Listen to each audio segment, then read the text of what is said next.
Good day, everyone.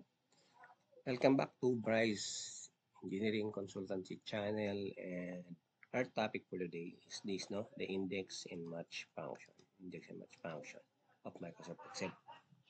Supposed to be, we have table, labor rates table, or any table meron tayo. No? Pero for these topics, we have labor rates table for 18 region, and we wish to know the rates of foreman, skilled, and labor. Ano na natin gagawin yan para hindi na tayo mag-isa-isa. Dito lang tayo sa selection and drop down click. Una, gagawa tayo ng data validation for the table.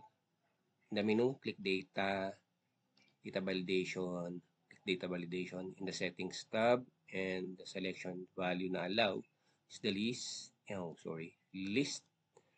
And source, of course, isa-select natin ng source ng region, column.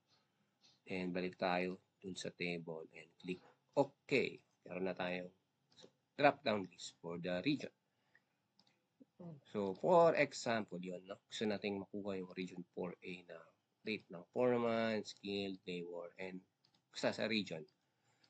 So, dalawang function yung gagamitin natin. Index and match function. Paano yan natin gagawin? Madali lang. Click natin to. Type tayo ng equals index,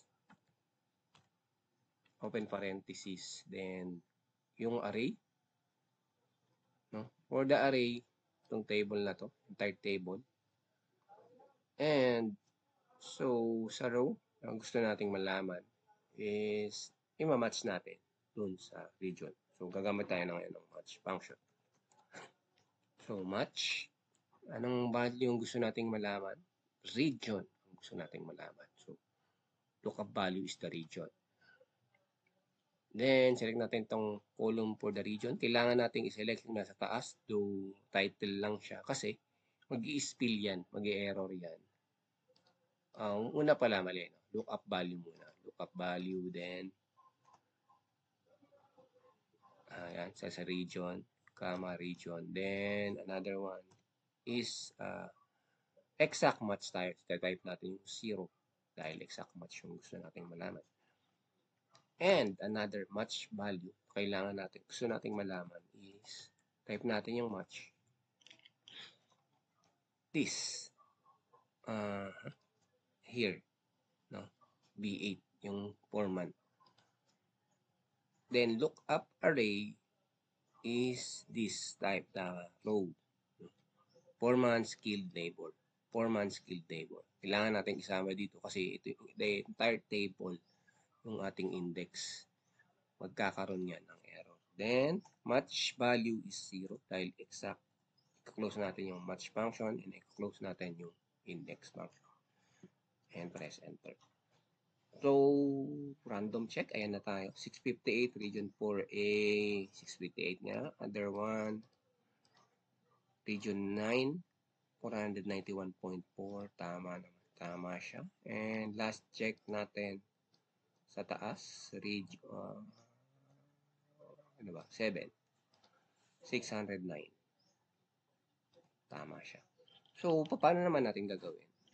Madali lang naman. Ganun din naman for the skilled labor. Kukopyahin lang natin yung formula and babaguhin lang natin yung isang match function niya na instead of foreman, gagawin natin skilled, and instead of foreman, gagawin natin labor.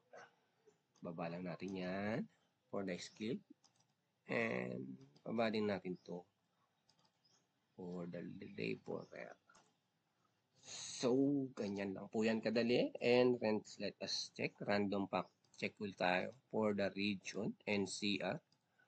798-712-570. 798-712-570. For 4B. 497-443.75 and 355.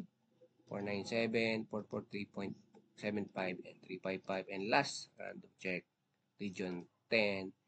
567, 506.25, 405. 567, 405. So, ganyan lang po kadali yung index and match function, which is beneficial kung malaki yung table natin. Then, ang next topic natin is this. No? How about kung dalawa yung table natin? Dalawa yung table natin. Basic wage and wage benefits. Kasi kanina, yan, ang table natin na pinaganapan is basic wage lang. Pero paano kung dalawa? Wage benefits and basic wage. Yun po yung topic natin. Susunod, kung gusto niyo po yung video na to, click the like button, click share, and subscribe to this channel. Kung meron po kayong gustong topic for the Microsoft Excel, please comment down below. And thank you very much and have a nice day. Hope may natutunan po kayo. See you in the next